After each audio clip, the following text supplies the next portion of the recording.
பாருங்க, இந்த கொஸ்டின் ரொம்ப இம்பார்ட்டன்ட் கொஸ்டின். ஆர்ஆர்பி எக்ஸாமில் கேட்ட கொஸ்டின். 3 டைஸ் கொடுத்து இதோ 3யோட ஆப்போசிட் என்னன்னு சொல்லி கேட்டுக்கிறாங்க. நீங்கள் என்ன பண்ணீங்கன்னா 5யோட ஆப்போசிட் என்னன்னு சொல்லி மறக்காமல் கமெண்ட் பாக்ஸில் கமெண்ட் பண்ணுங்கள். இப்படி 3 டைஸ் கொடுத்தாங்க. நீங்கள் ஃபஸ்ட்டு என்ன பண்ணீங்கன்னா ஏதோ 2 டைஸ் எடுத்து பாருங்கள். 2 டைஸில் காமன் நம்பர் ஏதோன்னு இருக்கா செக் பண்ணி பாருங்கள்.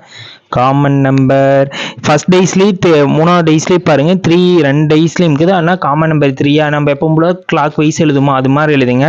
ஃபஸ்ட்டு இது இந்த ஃபர்ஸ்ட் டைஸ் எடுத்துக்கிற கிளாக் வைஸ் எழுதும்போது 3 1 அடுத்தது 2வா 2.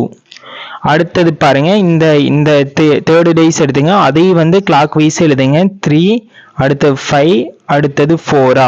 இப்போ பாருங்க 2வோட ஆப்போசிட் என்னவா இருக்கு 4ஆ இருக்கு. 1ஓட ஆப்போசிட் வந்து 5ஆ இருக்கு. அதே 3யோட ஆப்போசிட் இங்க என்ன நம்பர் வரலிட்டு பாருங்க 6 வரலையா.